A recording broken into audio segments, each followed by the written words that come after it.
Right now, many of you need to grab a cup of coffee and wake the hell up. I cannot believe so many of you are refusing to admit that what you are experiencing and what you are seeing is a problem. Go talk to some of these people. It's like you're living in a matrix for real. You put something that they can see and touch right in front of them, and they will deny its existence as if they were programmed to do so.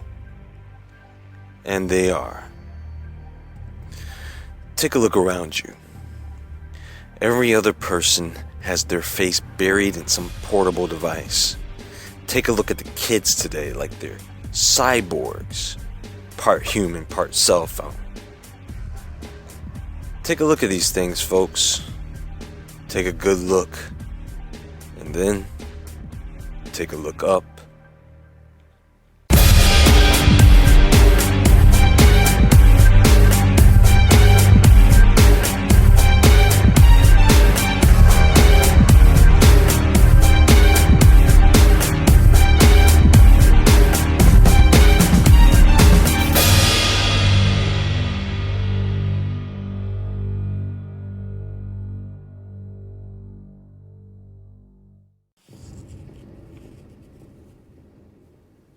Now, there's something you need to know about the sun.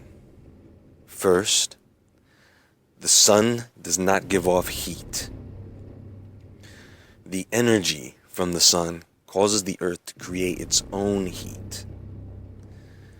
This energy comes in the form of electromagnetic radiation, radio waves, microwaves, infrared light, visible light, ultraviolet light, X-rays and gamma rays.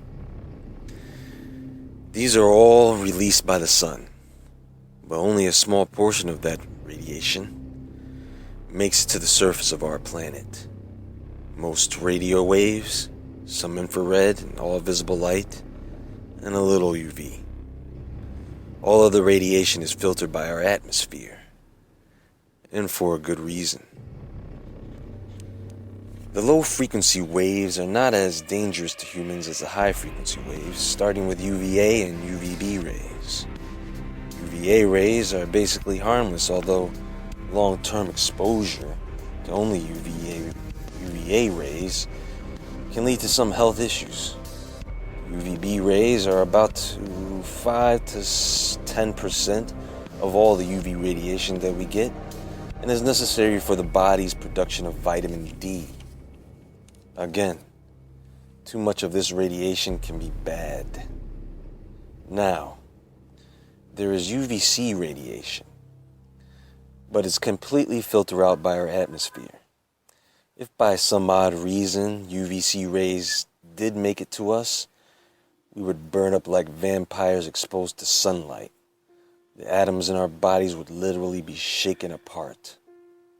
Now, if you took a UVC meter and pointed it at the sun, you should get a reading of 0.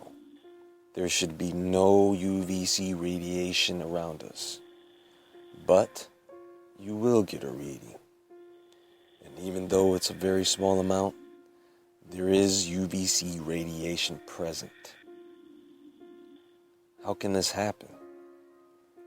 Holes in the atmospheric layers, a side effect of geoengineering, weather modification, along with other man-made air pollutants.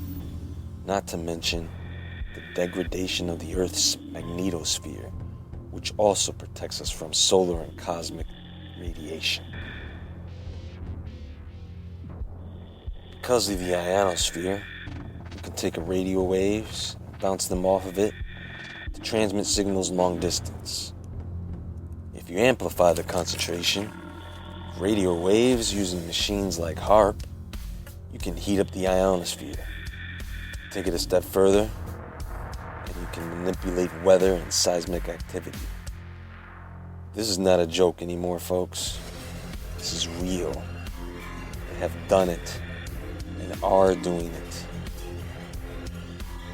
Now, certain weather modification requires there to be certain particulates in the atmosphere.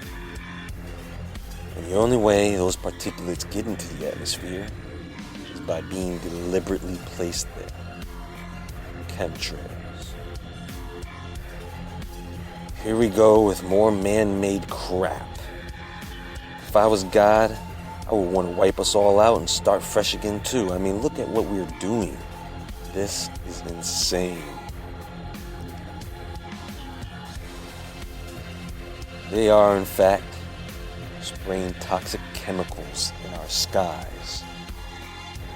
I guarantee you that you can go outside right now, look up, and see them spraying your ass. Go ahead. Go look right now. And please, tell me it's water vapor. I'm sorry, but I can't be your friend anymore. And it just goes to show you how stupid these chemicals are making you.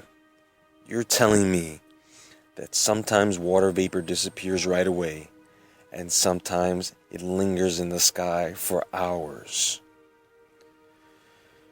We see private and commercial aircraft every day. They're not spewing out miles of thick white mist.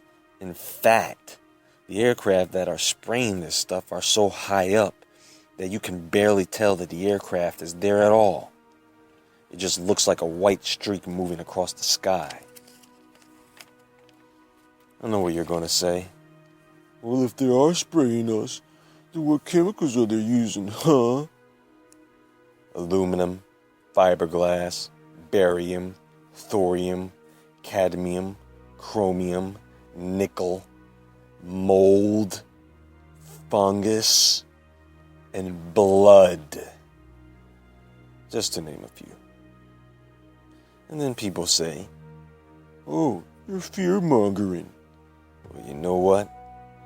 When people are afraid, it seems like that is the only time they want to do something. And by then, it's too late. You don't have to be afraid of this stuff. You just need to be aware. But you know, there are those who would just dismiss it. You could point out a UFO in the sky and they'll just say, no, that's an airplane shaped like a disc. And some will force themselves to believe it's just water vapor. And some will believe it's a way to fog up the skies and hide something. Some will believe it's a way to manipulate the weather. And some think it's a way to dumb us down. Whatever your belief, I say to you this. When you start seeing pentagrams in the sky as you walk outside in your robe with your cup of coffee picking up the morning paper, then tell me what you believe.